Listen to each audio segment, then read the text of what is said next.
ദൈവദശകം ശ്രീനാരായണ ഗുരു നവോത്ഥാന നായകനും സാമൂഹിക പരിഷ്കർത്താവും കവിയും സന്യാസിയുമായ ശ്രീനാരായണ ഗുരു രചിച്ച കൃതിയാണ് ദൈവദശകം.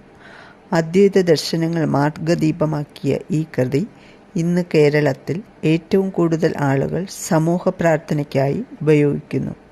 ആലുവ അദ്വൈതാശ്രമത്തിലെ സംസ്കൃത പാഠശാലയിൽ എല്ലാ വിഭാഗത്തിലുമുള്ള പഠിതാക്കൾക്കും ചൊല്ലുവാൻ വേണ്ടിയാണ് ഗുരു ഈ കൃതി രചിച്ചത്. വളരെ ലളിതമായ ഭാഷയിൽ എല്ലാ ജനവിഭാഗങ്ങൾക്കും മനസ്സിലാക്കാൻ കഴിയും വിധമാണ് ദൈവദശകം രചിച്ചിരിക്കുന്നത്. 1914 രചിച്ച ഈ കൃതി 10 ശ്ലോകങ്ങൾ ചേർന്നതാണ്. ദൈവദശകത്തിൻ്റെ പ്രാധാന്യം മനസ്സിലാക്കി ഈ കൃതി നിരവധി ഭാഷകളിലേക്ക് തർജ്ജമ ചെയ്തിട്ടുണ്ട്.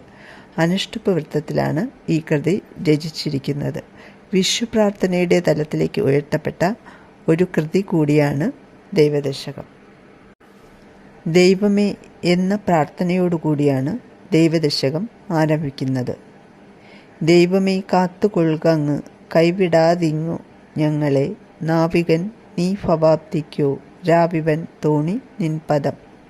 സംസാരസാഗരത്തിൽ അകപ്പെട്ട് കഴിയുന്ന ഞങ്ങളെ ആപത്തുകളിലും ദുഃഖങ്ങളിലും അകപ്പെടാതെ എപ്പോഴും കാത്തുകൊള്ളണേ എന്നാണ് ഈ പ്രാർത്ഥനയിൽ.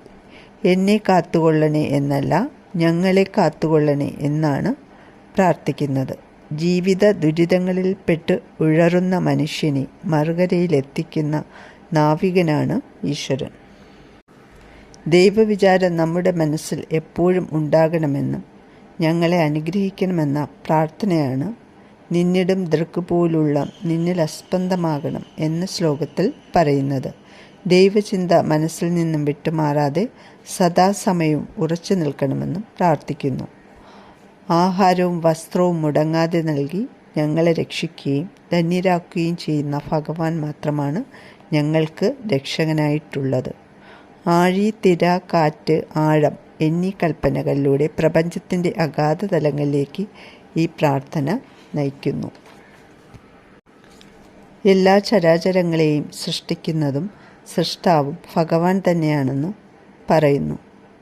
ജീവിതത്തിൻ്റെ മായയിൽ കുടുങ്ങി ജീവിക്കുന്ന ഞങ്ങളെ ആ മായയിൽ നിന്നും മോചിപ്പിച്ച് ഞങ്ങളെ ഈശ്വരനിൽ സായുജ്യം കണ്ടെത്തണമെന്നും പറയുന്നു.